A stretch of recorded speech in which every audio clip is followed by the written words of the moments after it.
It's important to understand what the 5G is doing and what they say it's doing. We're told on the IEEE beamforming document that this technology cooked your eyes like eggs in World War II.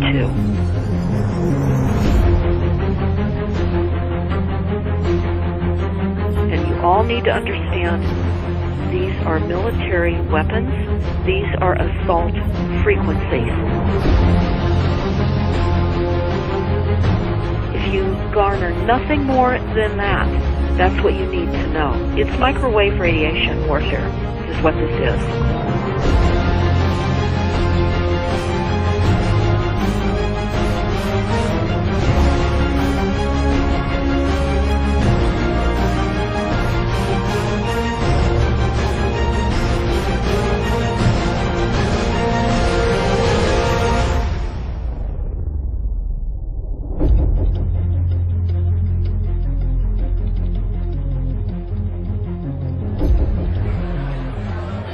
Ladies and gentlemen, please join me in welcoming to the National Press Club Federal Communications Commission Chairman Tom Wheeler.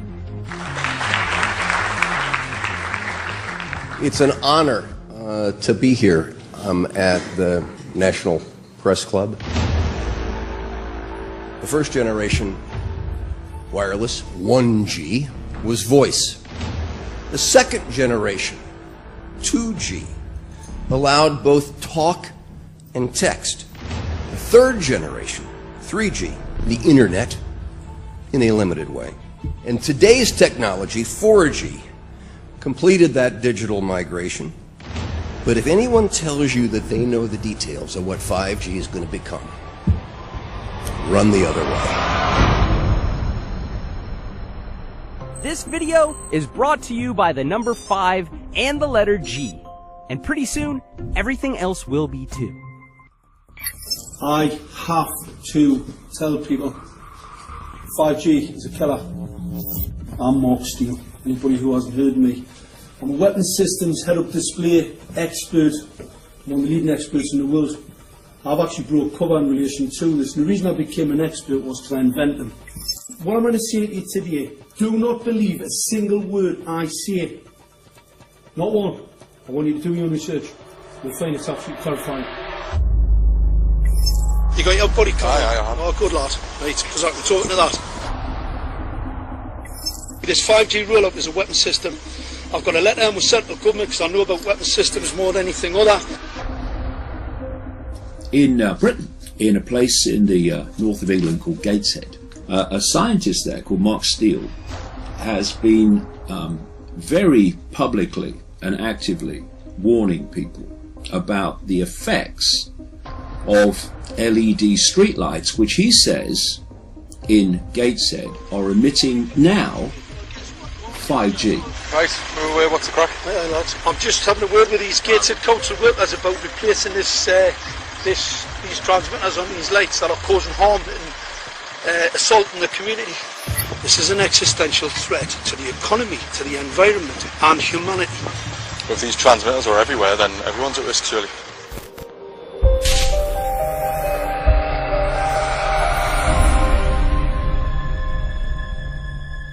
There's a lot of confusion about what 5G is. The G stands for generation. So you started off with the first transmitter system. Back in the 1980s. In the 80s, yeah. So you had 1G, then you had 2G. And as the generations moved on, you started to see more complex signal systems, cleverer pieces of antenna designs, etc., etc. So the whole thing became more data, quicker downloads, etc., etc. However, 5G is something completely different.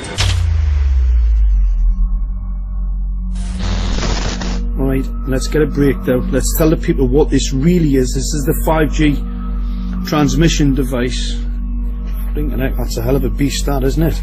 These are the uninsurable transmitters. Just get a good look at that, guys, because obviously I know there's quite a few experts who want to see more detail about the transmitters and the chipsets. Just have a good look, boys. This is the control management system masquerade. There's an antenna there, you see that? What is this phased array antenna here? What's that? This is for phased array, alright? As you'll see, it's got a driver, it's got some chip there. It's one chip. Look at the chipsets on this. This is your dystopian world. What did Gateshead Council say? I'll tell you what, I think we better send some of these educated fools back to school, or just send them to prison, whichever's the easiest. I think prison's probably better. Alright, that's 5G, guys. That's 5G hardware. You must consider the whole part played by electricity in nature. Human beings cannot go on developing in the same way in an atmosphere permeated on all sides by electric currents and radiations. It has an influence on the whole development of man. This life of men in the midst of electricity, notably radiant electricity, will presently affect them in such a way that they will no longer be able to understand the news which they receive so rapidly. The effect is to damp down their intelligence. Such effects are already seen today. Even today, you can notice how people understand the things that come to them with far greater difficulty than they did a few decades ago. Rudolf Steiner, 1924. Rudolf Steiner noted that in 1924, since then our atmosphere has become far more permeated with electric waves of widely diverse types. There's no doubt now that electric waves, electromagnetic forces, cause direct biological effects. There's thousands of peer-reviewed papers on this subject. There's no doubt about it. But what are these effects? How are they affecting us? What can we do about it? We're now at a stage where we're putting in what's called 5G, which is a special type of broadcast for high-density information transfers. And it turns out that this is the same frequency bands that are used in crowd dispersal weaponry.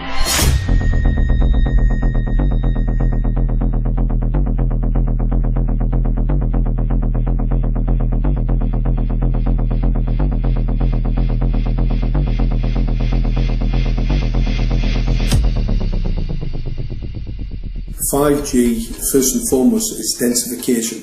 So it's significantly more transmitters in close proximity to a human, and it is also a sophisticated, illegal, unlawful transmitter. What I mean by that is it is a high gain dielectric lens antenna, and what that allows 5G transmitters to do is to 3D map its environment in your home. The 868 megahertz frequency is specific for battlefield interrogation systems, so sub-gigahertz. It allows the signal to travel through concrete brickwork with ease, and it can actually data gather. It is a target acquiring system. Phased array is basically radar off the battlefield. It is extremely good at identifying targets and being able to lock onto targets. And not only that, it can specifically target you as an individual. So any judge sitting on an interesting case, let's say, any lawyer, any barrister, anybody doing any work that is potentially controversial, your life could be at threat. So the antenna design that you currently have on top of these LED street lights, masquerading as a control management system, is basically battlefield interrogation equipment. The first phased array unit was actually called Mammoth, used by the Germans during the Second World War to identify Allied aircraft. Obviously things have moved on significantly since then.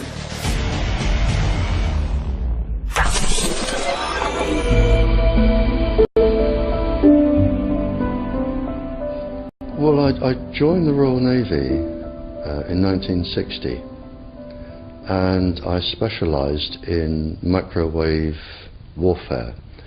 Radar, obviously, which uses microwave, but they don't just teach you radar, they teach you all about microwaves and other uses. So I understood about microwave warfare and how it can damage people, how it can harm people. Microwaves then were used as weapons, as they are today. It is a perfect stealth weapon, and when governments don't like a group of people, For instance, the ladies who protest at Greenham Common in England about the American missile base they camped, they were microwaved. We microwaved Catholics in Northern Ireland to make them sick. It goes on all over the world, and it's a weapon that you don't know you're being targeted, because the dose is very, very low, which is actually more dangerous than a high dose. It's very, very low, and it may take a year or two, but you can cause neurological damage and cancers with low-level microwaves, and you can make all your opponents sick. It's a perfect weapon for a government. Our impulses are being redirected. We are living in an artificially induced state of consciousness that resembles sleep. Their intention to rule rests with the annihilation of consciousness. We have been lulled into a trance. They have made us indifferent to ourselves, to others. We are focused only on our own gain. Please understand, they are safe as long as they are not discovered. Keep us asleep, keep us selfish, keep us sedated. Almost immediately, I had neighbours knocking on the door, talking about children bleeding from the nose. I had images posted on Facebook. And one neighbour in particular came to my door and mentioned the fact that since the LED street lighting had been installed, she was bleeding from the nose every single night. I thought it was unbelievable. However, I spoke to another neighbour who lived not far from the first lady who mentioned this, and she also confirmed that since the LED street lighting had been installed, she also had started to develop nosebleeds and had never had nosebleeds before in her life. That then put me on a journey to investigate. I measured microwave radiation levels from the transmitters on top of the LED streetlights. The basic 868 megahertz, it was significantly higher than the current Council of Europe 1815 resolution, which is a maximum of 600 millivolts. I've measured up to over 3,000 millivolts. 5 to 6 times higher than the guidelines. Significantly higher than the current Council of Europe 1815 resolution, which states that 200 millivolts should be the maximum. The Bioinitiative report states that it should be significantly less than that. So we've got the Council of Europe, that's, you know, the international criminal courts are stating that, you know, the learned judges have said that 200 millivolts, and I'm measuring in bedrooms in Gateshead minimum 600 and up to 4,000. Does this mean that in 2020, 2021, when 5G is destined to roll out globally, that you're going to get those kind of readings everywhere all the time? Everywhere all the time. Worse than that? Worse than that. Yes, 5G will connect the Internet of everything. If something can be connected, it will be connected in the 5G world. Hundreds of billions of microchips connected in products from pill bottles to plant waterers, requiring massive deployment of small cells. We won't wait for the standards. Now, to make this work, the 5G build-out is going to be very infrastructure intensive. We must reject the notion that the 5G future will be the sole provenance of urban areas. The 5G revolution will touch all corners, and that's damn important. The interconnected world of the future will be the result of decisions we must make today.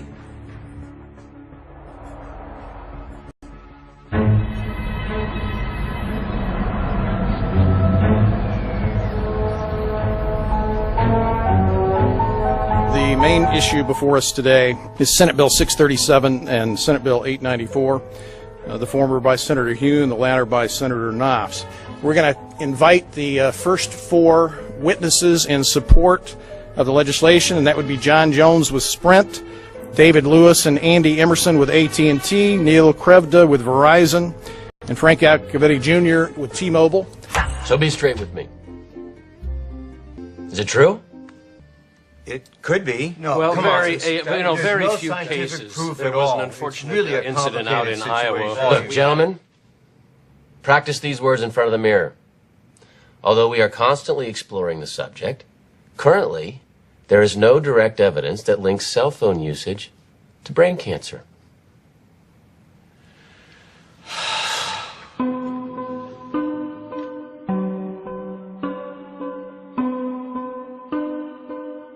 I'm Sharon Goldberg. I'm an internal medicine physician. I've practiced medicine for 21 years, and my background is mostly academic, internal medicine, hospital-based, clinical research, and medical education. I'm a certified Microsoft small business specialist. I've worked on space station designing the cabling system for the airlock module, where I was responsible for EMI/EMC analysis, which is electromagnetic interference, electromagnetic compatibility. I am a professor in the Department of Epidemiology, Biostatistics, and Occupational Health, and I teach there both toxicology and health effects of electromagnetic radiation. My name is Daphne Tachover, and I'm the founder of an organization called We Are the Evidence. We are an organization that represents the many adults and unfortunately many children who have become very sick from wireless technology radiation. There seems to be a couple false Easter eggs being put out there right now. I want to make sure we dispel that right off the gate. The effects of wireless on health scientifically are very, very clear. So it's always pushed back to the definition of an acceptable level of radiation. And that's what this is, by the way. This is about radiation. Wireless radiation has biological effects, period. My name is Dr. Angie Kolbeck. I've been reviewing the studies showing the impacts of wireless radiation on our health, and there are now thousands of studies showing the following adverse health impacts to wireless radiation: cancer, oxidative damage, DNA damage, DNA failure. Things like memory, dizziness, anxiety, brain fog. Headaches, nosebleeds, cognitive problem, exhaustion. We have evidence of DNA damage, cardiomyopathy, which is the precursor of congestive heart failure. Short and long-term memory loss, decreased attention spans, lower reaction times, even involuntary contractions of muscles causing misalignments of spines and jaws. Breast cancer. We suddenly have breast cancer in women who have no DNA predisposition. Disrupted immune function and change in stress proteins. Reproductive and fertility effects. There are dozens and dozens of studies that show beyond any doubt what this radiation is doing to our sperm. Now, if you take the cell phone out of your pocket, the sperm will recuperate within 3 to 4 months. What would not recuperate would be the damage to the DNA of the sperm. That is irreparable. The wife of the ex-governor of Indiana was diagnosed with glioblastoma. Same brain tumor Ted Kennedy had and John McCain had. Did you look at John McCain's scar? This is a cell phone brain tumor. LeBron James, one of our sports people, had a salivary gland tumor. That is another cell phone tumor. You didn't hear about it because immediately after that was discovered, he was paid by Samsung to become their spokesperson. We are seeing increases in brain tumors. We're seeing increases in Alzheimer's. We're seeing increases in all of the neurotransmitter diseases, ALS, Lou Gehrig's disease, Parkinson's. These are all disease systems that are known to be associated with low-level energy exposures. We talk about 24/7, around-the-clock exposure, wherever you are and your whole body. You never get away from it. And it seems from our studies that maybe your immune system can cope with for a time, but it will deteriorate. Then the irradiation will definitely damage cells at the deeper level, and the question is what will then happen? These are out of peer-reviewed papers, so these are not just hypochondriacs thinking that they're doing it. We're having real problems with this. This is no longer a subject for debate when you look at PubMed and the peer-reviewed literature. These effects are seen in all life forms: plants, animals, insects, microbes. So 5G is not a conversation about whether or not these biological effects exist. They clearly do. There is scientifically evidence that is so strong that you can be certain that the standards used by the FCC to manage health effects are wrong. We need to start measuring how much radiation are people being exposed to. before we roll out 5G, there are 4 kinds of electromagnetic fields that we know are harmful to human health. So radio frequency radiation, magnetic fields, dirty electricity, and electric fields. Okay? Our exposure, any given person, and all humans are affected by EMFs. What is our exposure in a day? It's not one cell phone. It's cell phones, it's multiple wireless networks, it's smart meters, it's cell towers. It's this sandwich, and it all adds up. The data we're going to look at are all published science, testing results, or public standards. At the bottom end of the radiation scale of what's called power density, or signal strength, is the minimum level at which cell phones will work, which was found to be 0.2 billionths of a microwatt per centimeter squared. Pine needles were found to age prematurely at 0.000027. At short-term exposures of 0.05, children aged 8 to 17 experienced headache, irritation, concentration difficulties, and behavioral problems. 0.1 is the biobiology or building biology guideline for extreme concern. 1.0 produced sperm DNA fragmentation and a decrease in sperm viability in vitro. Also at 1.0, the science shows the following bodily effects can occur: headaches, dizziness, fatigue, insomnia, chest pain, difficulty breathing, and indigestion. 2.5 saw altered calcium metabolism in heart muscle cells. 4.0, changes in the hippocampus affecting brain memory and learning. And at 6.0, DNA damage in cells. So, where are smart meters on this list? Electrical Power Institute in December 2010 measured a single Itron smart meter with pulses up to 7.93 microwatts per centimeter squared. Our own testing indicated approximately 8.0 with 1 meter. These tests are at a close distance, approximately 1 foot away from the meter, but an infant's crib could be just as close on the other side of the wall where the meter or bank of meters are installed. Even though there are all these known health effects at levels far lower, Switzerland, Liechtenstein, and Luxembourg see fit to set the standard at 9.5. And China, Poland, and Russia, 10.0. This is the same level at which behavior has been altered, producing reflexes of avoidance following 30-minute exposures. A room of 12 smart meters, very common and even a conservative number in an apartment building, tested at 19.8 microwatts per centimeter squared. This is hundreds of times higher than levels which clearly indicate harmful effects. So, how can utilities and governments get away with forcing these devices on everyone? This is how. In Canada and the US and several other civilized countries, the safety limit is set at 600 to 1,000 microwatts per centimeter squared. This so-called safety limit is literally tens of thousands of times higher than levels which are known to damage health according to peer-reviewed published science.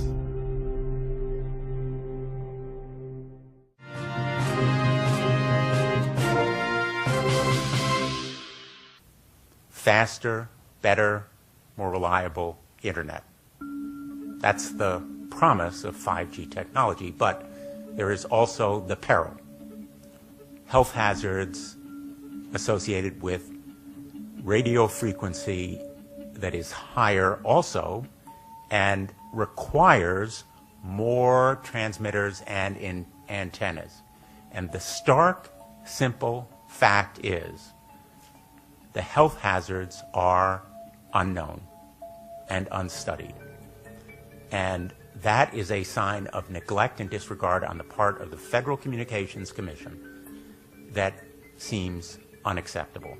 There have been no answers so far. The FCC basically has said everything's fine, but in order to reach a conclusion about the health and safety of this new technology, we need facts. Mr. Chairman, thank you for having this hearing. 5G, as you well know, also uses higher frequency waves that don't travel as far and will rely on a network of hundreds of thousands, potentially millions of small cell sites. And the question then is, are there any health implications, any public safety implications to those additional sites that are likely to be located close to homes, schools, workplaces, and closer to the ground? Correct? Correct, Senator. Yes. So my question for you, particularly Mr. Gillen and Mr. Perry, how much money has the industry committed to supporting additional independent research? I stress independent research. Is that independent research ongoing? Has any been completed? Where can consumers look for it? And we're talking about research on the biological effects of this new technology. Thank you, Senator. I think, thank you for your focus on the issue. Safety is paramount, and as you alluded to, we rely on the expert agencies, we rely on the findings of the FDA and others as to the requirements to keep all of us safe. There are no industry-backed studies, to my knowledge right now. Happy to visit with you as to what opportunities you think there needs to be more studies, and we're always for more science. We also rely on what the scientists tell us. So essentially, the answer to my question, how much money? Zero. I can certainly follow up with you, Senator. To my knowledge, there's no active studies being backed by industry today. Anybody else know of industry commitments to back research, fund it, support it, to ascertain scientifically the health effect? No, I'm not aware of any. So there really is no research ongoing. We're kind of flying blind here, so far as health and safety is concerned. Thank you, Mr. Chairman.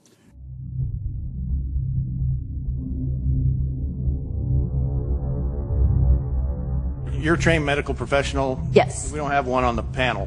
What are we to make of the American Cancer Society, for example, telling us there's no evidence of harmful product? Many of these organizations have conflicts of interest.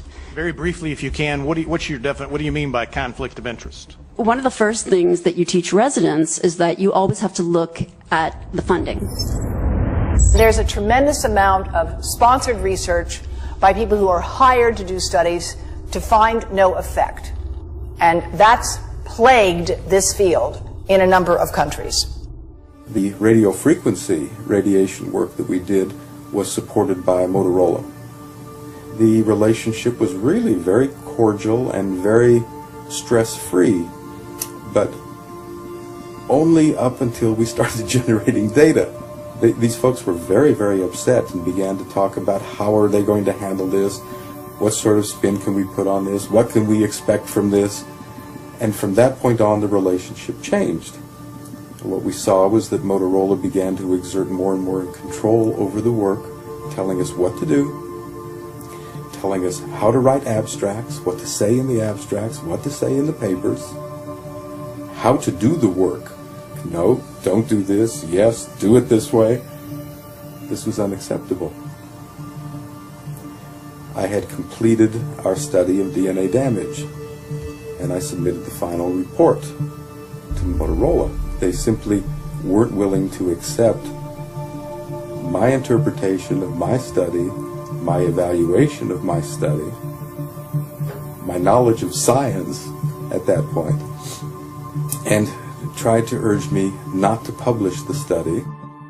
Did you hear about people coming to you as far as having complaints about illness? We were made aware of health complaints following installation of smart meters, and we wanted to verify this using our field work. So I measured the field of about 30 different people while they stood 1 foot in front of the smart meter, and in every single case the human energy field was obliterated as they stood in front of the smart meter.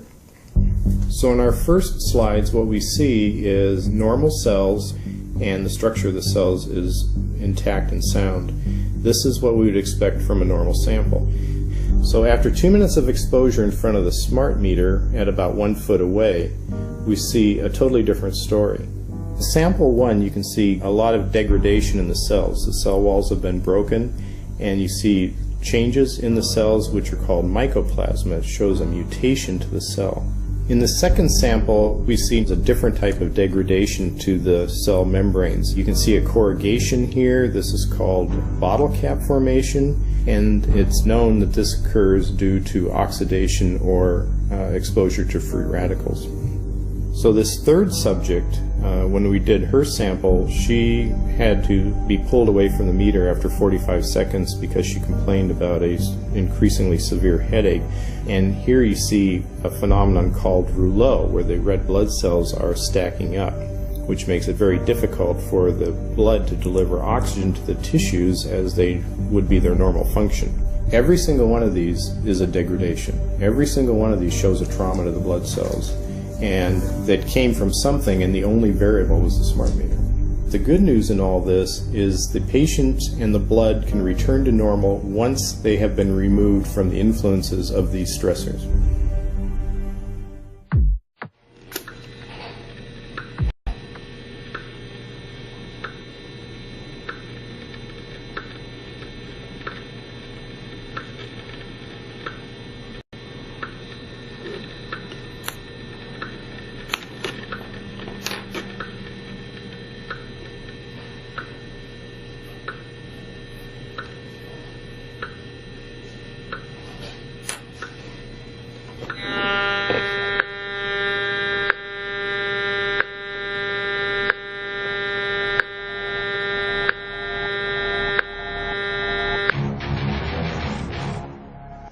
Some of the effects that we can look at, well, one thing is just our regular Wi-Fi, 2.4 gigahertz.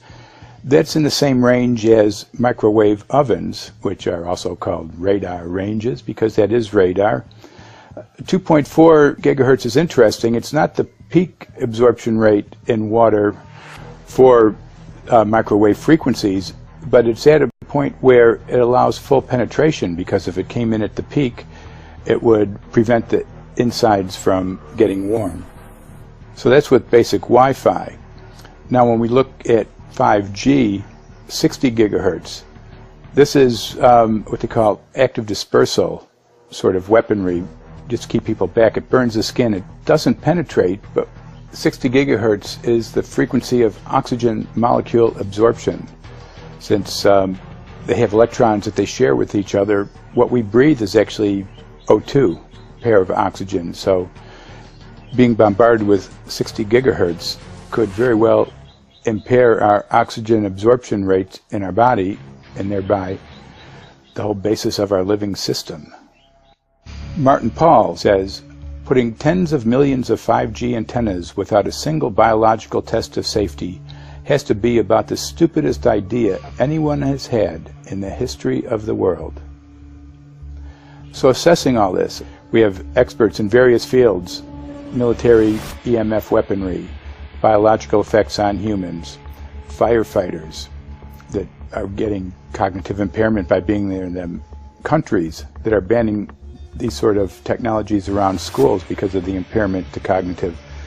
Let's weigh that up in light of what Rudolf Steiner said in 1924 about just mere radio causing the impairment of cognitive functions on people, that they can receive news from around the world, but they can't understand it as well because of the effect of the electricity.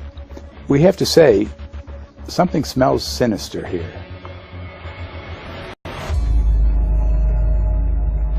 With the 5th generation, it's actually a whole new ballgame. It's not using the same technology. They're switching to military-grade millimeter wave technology. And when you look at this technology, I mean, if you go and look at DARPA reports, come and look at some of the patents that the United States military has put out on what they can do with psychological weapons, all sorts of things, crowd control, active denial, anything you can think of, this is what they can do with 5G. So any type of military application you can think of which has an electromagnetic base, they can do with 5G. And they're putting this out blanket across the population. Ladies and gentlemen, the President of the United States. Good evening, my fellow Americans. In the councils of government, we must guard against the acquisition of unwarranted influence, whether sought or unsought, by the military-industrial complex. The potential for the disastrous rise of misplaced power exists and will persist. We must never let the weight of this combination endanger our liberties or democratic processes.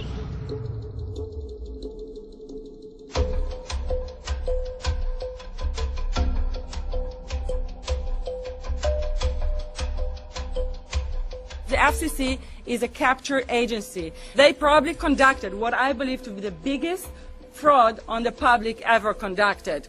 The FCC has been described by Harvard University's Center for Ethics writer Norman Alster as the most captured agency in D.C., acting more as an industry cheerleader than a regulator.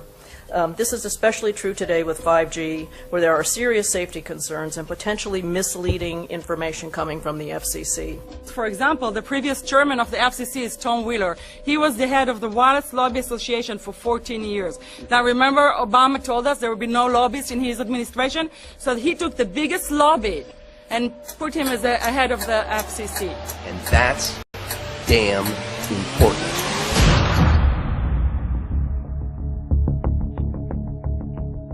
In 1993, the FCC started a rulemaking to adopt the IEEE regulations on this issue.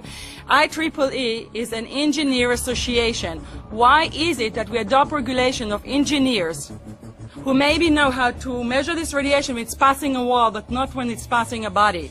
All our health agencies objected it, saying that it makes no sense to adopt engineer association, that they had not even one biomedical person on their team. They are effectively indemnified against adverse health impact lawsuits when the acceptable limits are higher than the limits actually shown to show harmful health effects.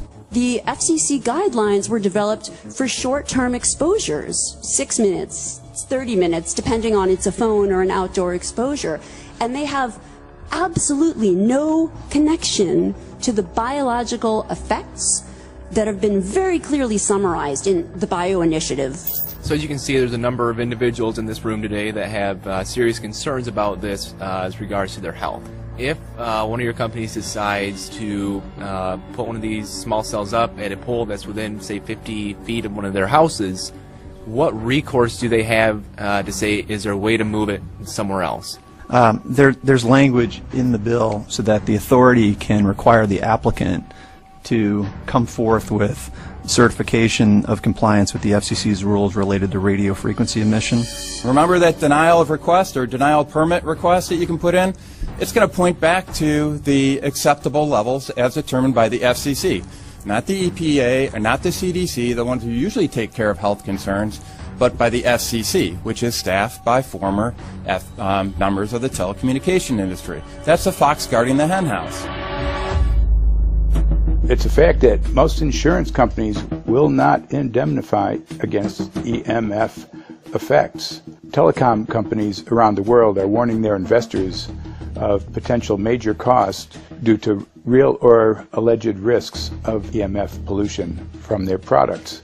Interestingly enough, they're warning their investors, but they're not telling their customers. They're basically keeping it quiet because that's where their money comes from. So we're using technology that could be very potentially harmful to us, and the investors know it. But their only worry is that they might lose money, not that our health might be affected. First of all, I think what you should really think about is why is it that they're not insured. It's not that they chose to be self-insured. They're actually rejected by the insurance company from being insured because they understand the risk.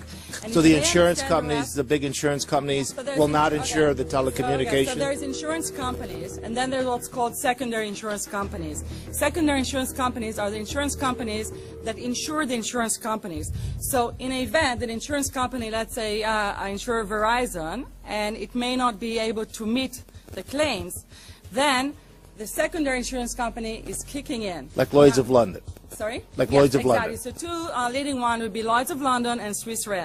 Both told the insurance company not to insure the wireless industry, and this is why they're not insured. And that should give you a hint. Now, this is exactly why they have to prevent a health lawsuit. And how do they prevent lawsuit? That goes back to Section 704.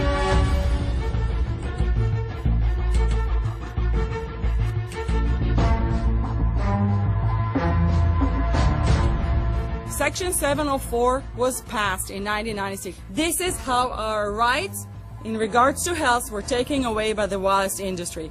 What this legislation did, it gave the power to regulate the health effects of wireless technology to the FCC.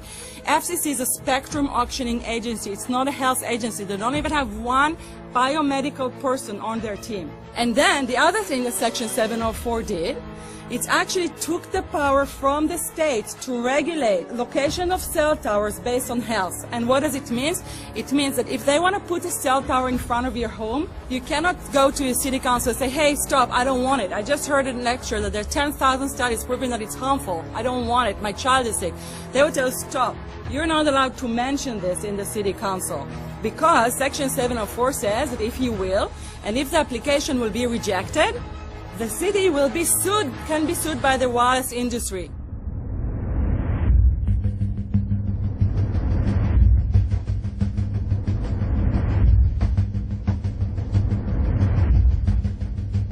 A major U.S. government study on rats finds a link between cell phones and cancer. Very first government study linking the radiation from cell phones to cancer. 2-decade, $30 million federal study out today found there is some evidence of a link between cell phone radiation and brain cancer. Professor, what is the NDP? I've heard that study several times. NDP is what? So it's a $25 million study on the rats and mice that was supposed to demonstrate that there were no effects of radiation below thermal. And in fact, it demonstrated exactly the opposite. And it follows on the heels of two major studies on animals that said exactly the same thing. And that study was designed perfectly to make sure that it cannot be challenged, that there will not be any doubt. That's why it took them 14 years. That's how they prevented discussion of health. And why do they want to prevent discussion of health if there's no problem with health? Simply put, FCC is completely unprepared, unable, and possibly unwilling to oversee 5G for safety, even as it barrels toward us. They are falling back on tired definitions and panaceas long since disproven by science. To make matters worse, recent FCC rulings and numerous industry-friendly bills passed at state and federal levels between 2016 and 2018 removed the last vestiges of local and state review over infrastructure siting, just when we need it the most. When those first studies were performed years and years ago, nobody knew about the importance of the microbiome, the role of the microbiome and the immune system, and even less the role of the microbiota inside our brains, that is, the microbes that are normally resident inside our brains, whose influence on brain function is nothing but immense. And you may think, well, who cares about the microbes? The less microbes we have, the better it is. Well, we know by now that this is not absolutely the case, because microbes are truly essential for the development and function of all our organs and systems. Our immune system is based on the microbes we have in our gut. And our brain also has microbes that influence its function. In tests, it's been found things like mold. If you grow mold inside a Faraday cage, it'll grow one way, and then, even if the electromagnetic fields are around, take the Faraday cage away, and some sort of 600 biotoxins are developed within the mold because of the effects of the EMFs upon it. Electromagnetic fields, even of weak quality, have an effect upon our microbiome, which is really essential to our whole being. This is going to eviscerate microbial DNA inside human beings, which is our effective operating system, number one. So it may not impact human DNA in laboratory experiments right now, and they're saying it doesn't impact human DNA. But given that human DNA is less than 1% of the cellular DNA in the human body, the rest of the cellular DNA is microbial, and we know that this will eviscerate microbial DNA. So we're talking about a takedown of the operating system of human beings. Exactly. I couldn't have put it better myself.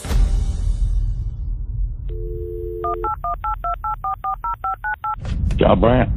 Good morning, Mr. Brandt. Wow, this is Amanda. Oh, hi, how are you? Hi, I've been trying to get a hold of you for months now. You guys are covering up chemtrails. No, we are not covering it. We have no reason to cover up chemtrails. Of course, you have every reason to cover it up. Every reason. It's called losing your job. What reason would that be?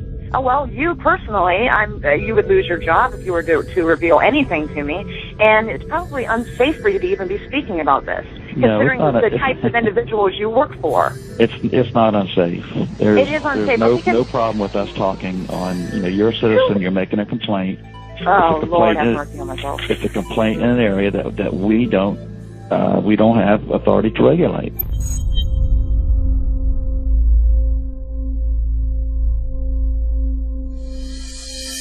So the connection between chemtrails and 5G.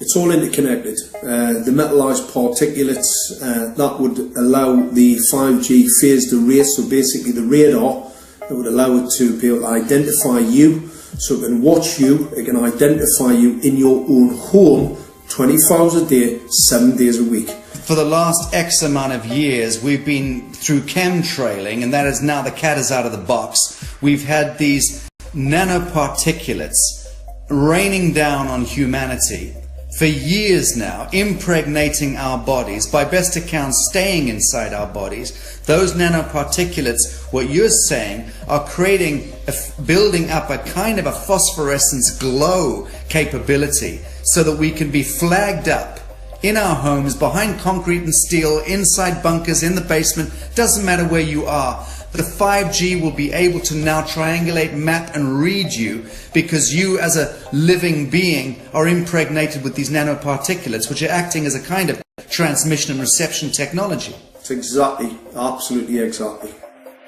You have to consider that DNA also works as a fractal antenna, which is able to send and receive and also to process signals under the form of radio frequencies. Well, then there is no doubt that artificial radio frequencies, such as those of cell towers, and in particular these new types of towers that have a much higher density of signals, they may somehow interfere with the ability of DNA to retain and transmit biological signals. So this is one level of danger that very few biologists are aware of. How much effort was put forward to address this, what most of these people are, or many of these people are here for, which are the health concerns? Was there any dialogue back and forth? Was there any working, was there many studies evaluated to look at regarding this area? Maybe not every person that has concerns on the legislation was brought to the table. Okay, so from your perspective, you feel that there was a legitimate amount of time to evaluate the data that the opposition would have on this? Absolutely, and I wouldn't put forth something that I didn't believe in. And I'll tell you, as I mentioned earlier, and it's been commented several times amongst the panel here, this is truly an economic development issue. Our 3-year-old, again at home, is outraged when we pull out the driveway and he's not able to access Wi-Fi.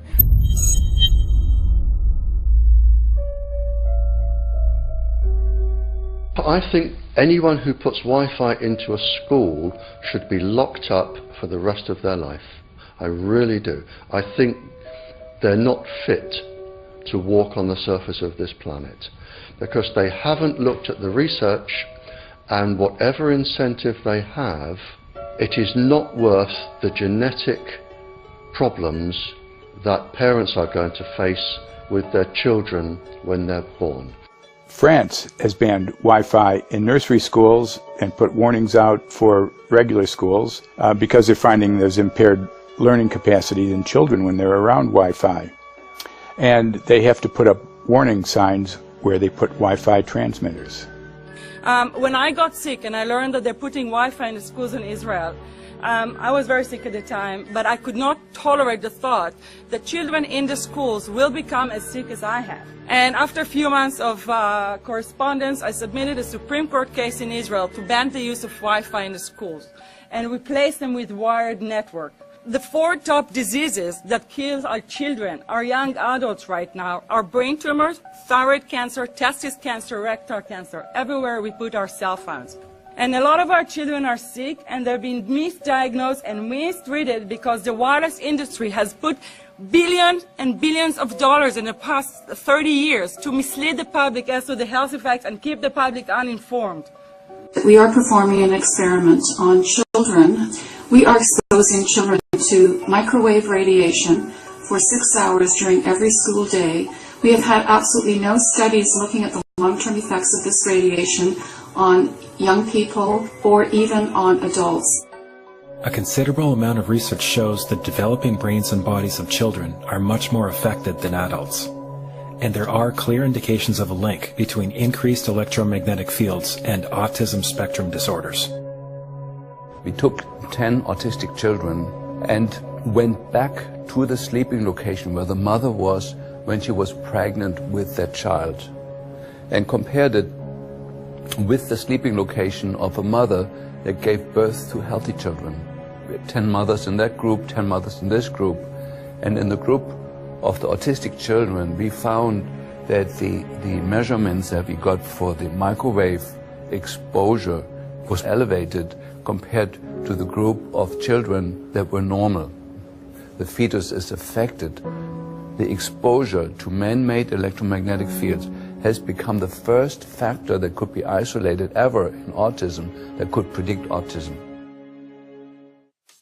The fifth generation of wireless technology, or 5G as it's being rolled out worldwide without safety testing. Let me say that again, without safety testing. And how we've got scientists and doctors and environmental organizers saying, stop this. Because in terms of the effects of wireless radiation, the science is in. Wireless radiation can lead to cancerous heart tumors, brain tumors, DNA damage. Wireless radiation is linked to infertility, to autism, Alzheimer's, and more. And guess what? All the effects that I just listed, those are some of the effects that are known according to the technology that's being seen today. First of all, you have to know that we know that the other EMFs that we're exposed to are already known to be health risks. And basically that 5G, because of the frequency that's going to be used and because of the extraordinarily high pulsation levels that will be used, is a much bigger threat to our health than the things that we already have, which are very substantial threats to our health. We're not just talking about the intensity.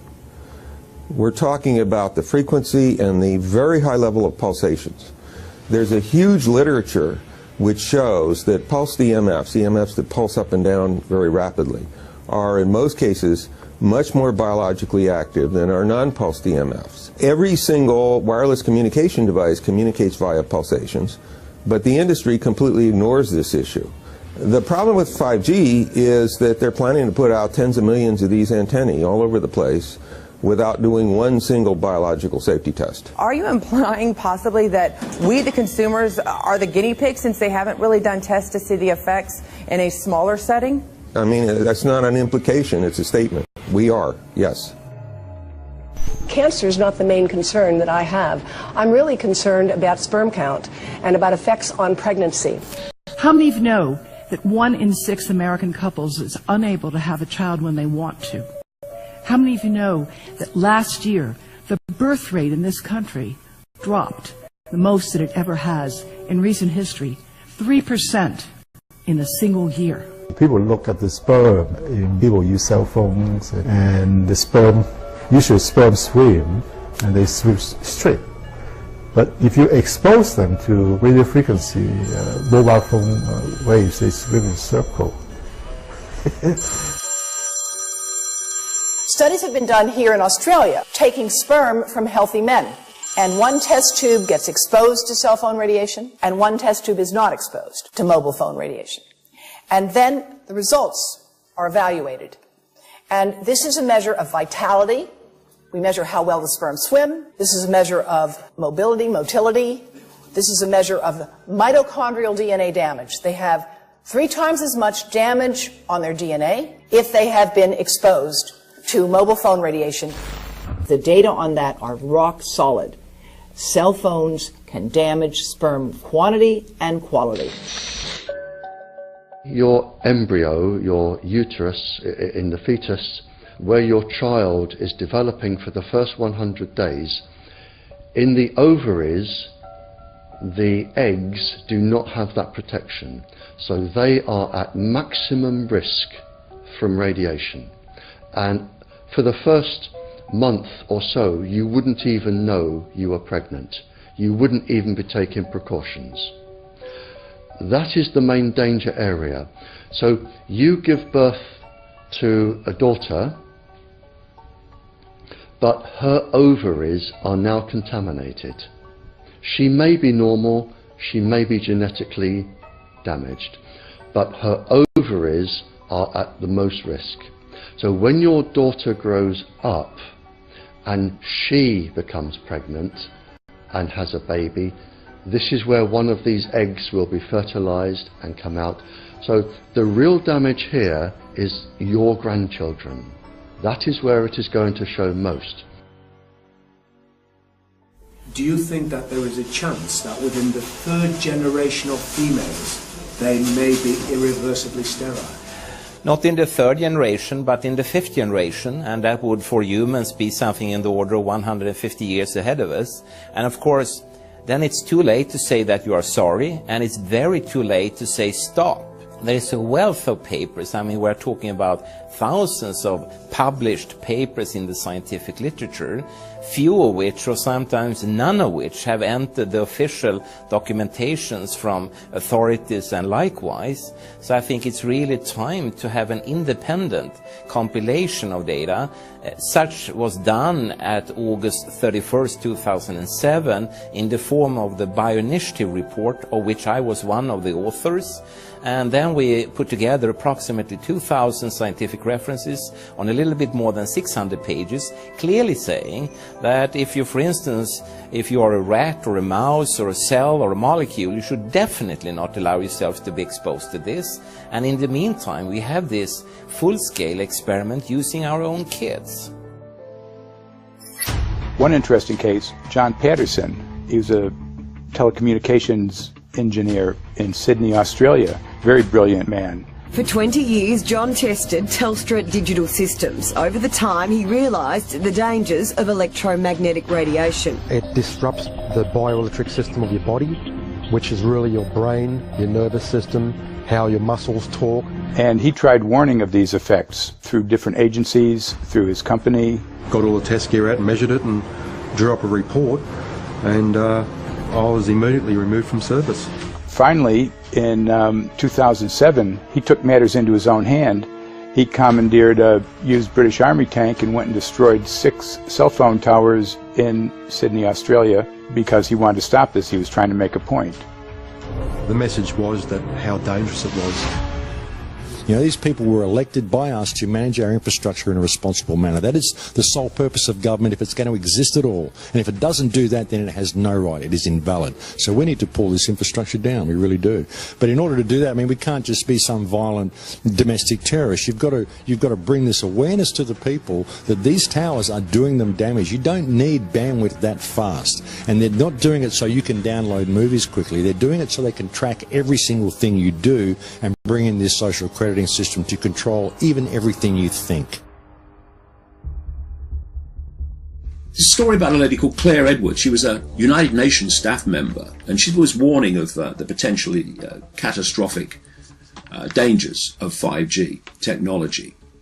I took the issue to the UN Secretary General, Antonio Guterres. He is a physicist and electrical engineer, had lectured on telecommunication signals early in his career, yet asserted to me that he knew nothing about the dangers of 5G. Current public exposure levels are at least 1 quintillion, that's 18 zeros, 1 quintillion times above natural background radiation, according to Professor Olle Johansson of the Karolinska Institute in Sweden. The highly dangerous biological effects of EMFs have been documented by thousands of studies since 1932, indicating that we may be facing a global health catastrophe orders of magnitude worse than those caused by tobacco and cigarettes. 5G is designed to deliver concentrated and focused electromagnetic radiation in excess of 100 times current levels in the same way as do directed energy weapons. There is currently an international appeal signed by 237 EMF scientists from 41 nations urging the UN and particularly the WHO to exert strong leadership in fostering the development of more protective EMF guidelines, encouraging precautionary measures and educating the public about the considerable health risks, particularly the risks to children and fetal development. So Sorry, because we are talking with someone that is a little bit ignorant on these things. We're talking to the Wi-Fi systems. I become worried because I put those devices in my house. I will have to. I mean, I confess my ignorance on this. We will have to. But I'm going to raise this with WHO, which I think is the organization that might be able to deal with it properly. Because I must confess, I was not aware of that danger.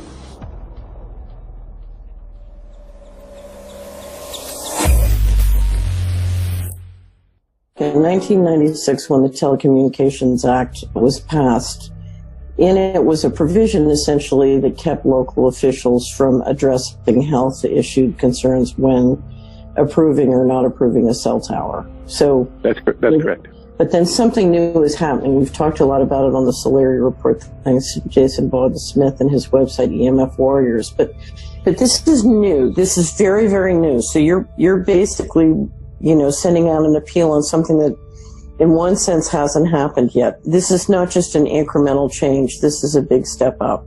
It's a sea change. An onslaught's not an improper word. It's a bombardment. So instead of a cell tower 1 mile or 2 miles from you and you still have cell phone service, we're going to have antennas every block, and some poor soul is going to have one mounted to utility pole maybe less than 20 meters from their home. So this kind of, invasive bombardment with this many antennas, I mean, just in 1 square mile, if you do the math, 1 per block and 16 blocks per mile, that's about 250 antennas per square mile. The millimeter wave is untested. Former FCC Chairman Tom Wheeler openly said that they don't plan to test. We won't wait for the standards. And then our appeal also addresses the fact that there's a plan to roll out 5G through satellites in low Earth orbit. So 20,000 satellites, which will cover every square foot of the planet with a 5G signal. 6, 5, 4, 3, 2, 1. Night after night, politicians and other leaders were telling Americans that Sputnik revealed that we were at great risk. Not just our pride, but our security is at stake. If Russia wins dominance of this completely new area, well, I think the consequences are fairly plain. Probable Soviet world domination. We choose to go to the moon in this decade and do the other things, not because they are easy, but because they are hard. Because that challenge is one that we're willing to accept, one we are unwilling to postpone, and one we intend to win. Welcome, everybody, to the White House. This is White House 5G Summit. My name is Justin Clark. I'm the Director of Public Liaison, and we are thrilled to have you here today. Really happy to be joined by a lot of leaders in industry, members of Congress and the Senate, White House leaders on this, and people from the FCC. Before we start, one, we are government, so don't assume we know anything, okay? I do agree. I don't know anything. I have become accustomed to giving speeches in my new position on subjects about which I frankly know very little, and we need more cell towers and connections in Connecticut, my home state. It's ridiculous. The U.S. is in the lead thanks to our private sector as well as the work of the FCC and this administration overall. But China and South Korea and many other countries are eager to claim this mantle. We have every intention to deploy 5G first and reap the benefits of faster and more robust wireless. Yes, I hope we beat China, of course, and get to gigabit speeds and low latency, and the race has begun. Let there be no mistake. The race to 5G is a sprint. Winning the global race to 5G, it's a national priority. We must bear in mind the national security implications of winning the race on 5G. Today we're talking about the importance of being first in 5G, continued commitment to putting America first in the race to 5G. We're calling it America First, 5G First. Well, our strategy is called the 5G Fast Plan, a plan to facilitate America's superiority in 5G technology. Connected devices for health applications, which I love, has the capacity to make people healthier, as I understand it, a lot of medical applications. Industry is not asking the government for money to build 5G networks. They're asking us to cut the red tape that surrounds infrastructure deployment. We cannot let today's red tape strangle the 5G future. The red tape slows and sometimes stops the building of densified network facilities necessary for 5G. As we continue our efforts to keep government out of the way so that America can continue its leadership for America to win the race to 5G. One path is the government regulatory path. The other path is the private enterprise free market, gales of creative destruction, Schumpeter path. You ever heard that? Gales of creative destruction? It just means let it rip. The new replaces the old. With 5G, we're on the cusp of another era of American innovation. It means an even more connected world for everyone around us, unlocking the potential of the Internet of Things to become safer, healthier, and more sustainable for our future. You know, sometimes, look, we all believe in the 10th Amendment, but sometimes you have to override it.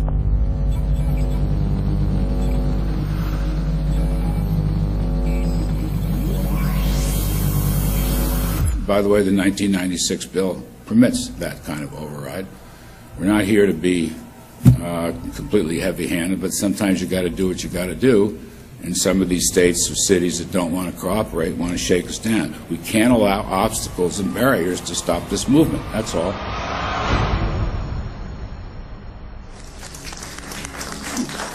And this happened in Canada. I mean, there were some activists I was working with up there that said, well, you know, we won a victory. We got the Public Utilities Commission to allow us to opt out. And I said, boy, that's divide and conquer. They just got rid of the people that were raising hell. So, you know, that's not the answer. We need to opt out everybody. An opt-out is an agreement to pay to not be harmed. An opt-out is volunteering into extortion. An opt-out says that if I don't pay you, you have the right to harm me. So that doesn't work. This is a mandate. This is being pushed down your throat by a company that is not responsive, by a government that is not responsible, and it's being done in a collusion that's designed to undermine the individual rights of individual people in communities across the country and around the world. The Minister for the Environment has a duty. His duty is primarily to ensure that there is cleaner, better, healthier environment for people in this country. It's a simple duty. He also has a responsibility in regard to science and innovation to make sure that that happens. What seems to be happening here, in fact one could say undoubtedly happening here, is he's using science and innovation to ensure that our right to life is threatened. There have been no public debates. There is no public discourse. There are no public disclosures as to why, when, how, what is going on in regard to 5G. That by itself is a breach of ministerial responsibility, and one which we really should look at in terms of a private prosecution against the ministers who have failed to protect our right to life. Okay, smart technology, smart meters, smart cars, not that smart, huh? What does smart mean? Anything that has smart attached to it, secret militarised armaments in residential technology. That's where smart came from. And smart, every bit of technology that you see today has all been developed for either some type of battlefield, some type of intelligence gathering system, and obviously these developments have to be commercialised, and people have actually took them into their homes.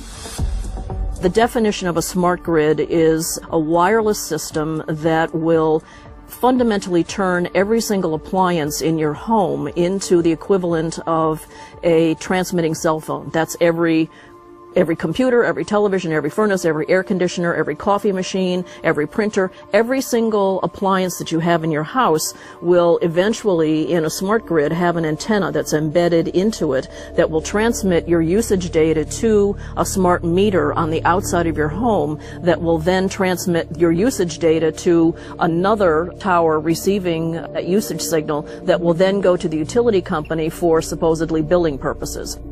Not all signals will just be about your individual use. There will be aggregate meters that will bounce signal from house to house to house within a neighborhood that will then accumulate all of the usage data that will transmit that to the utility company. Now, what that will do is that the end metering system that is transmitting all of that data will be firing an RF signal at many, many times a second, which will increase the average homeowner's radio frequency radiation exposure exponentially. This picture shows some aphids on the leaf of an orange tree shortly after radar equipment was installed at a nearby airport a number of years ago. I noticed that every few seconds all the aphids would tense up in unison and do sort of a little dance, as you see in the picture. Upon further investigation, I found that the interval of time between the activity of each dance coincided exactly with the rotation of the radar rotor device at the airport, which was a distance of approximately 14 miles.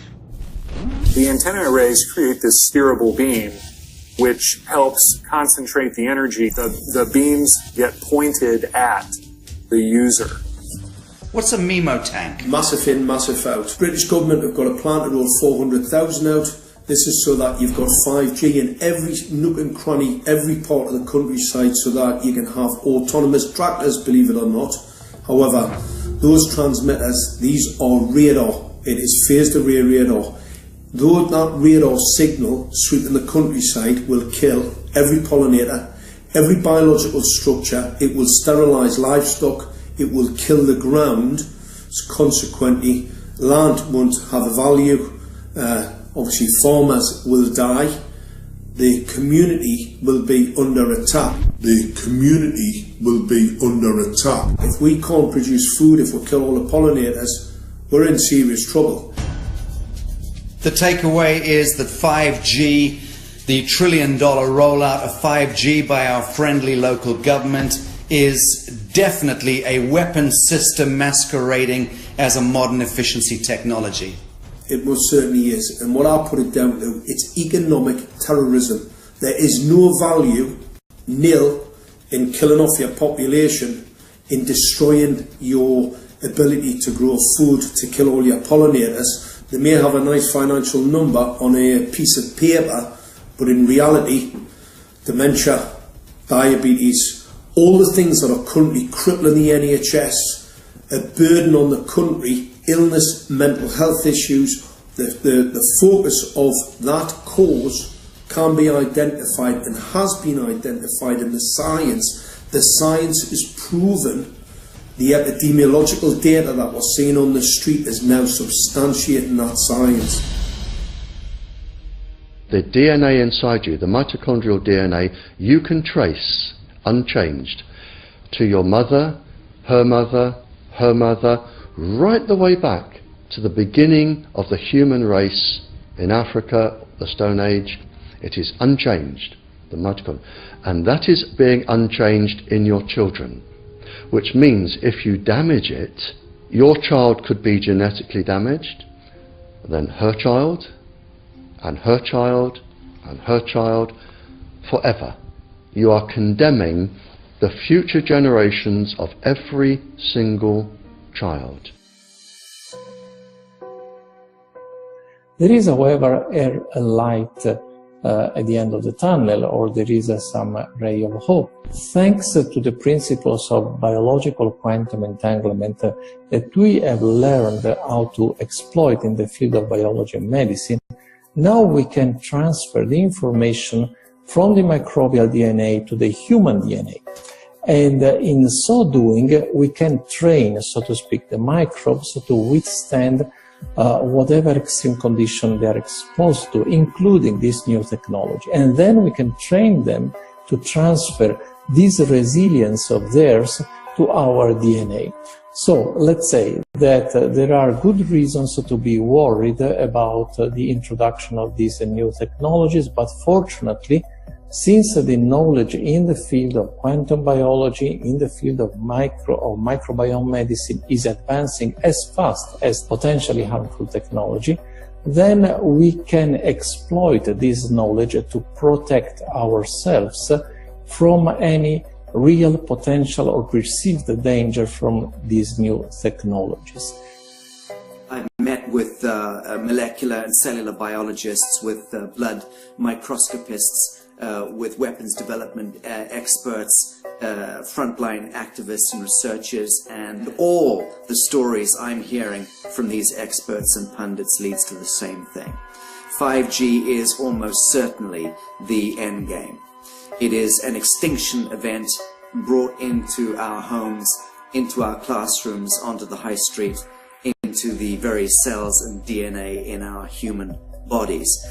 It is such a perilous threat that it is almost impossible to imagine, let alone describe. When the 5G signature goes live, it will tap into a multitude of satellites which are in geosat orbit around the surface of the Earth. Millions of surface antennas will pick up that signaling and will then scatter the signaling into hundreds and hundreds of millions of different micro antenna systems set up on street lamps and even in your home, which you're not aware of incidentally. The LED light bulbs in your home invariably contain the micro or nanotech lens flare capacitors which will receive the 5G signaling, and it will proliferate the 5G signaling everywhere by exploding the signal into billions of photons which will target everything all at the same time. This is stealth technology. This is invisible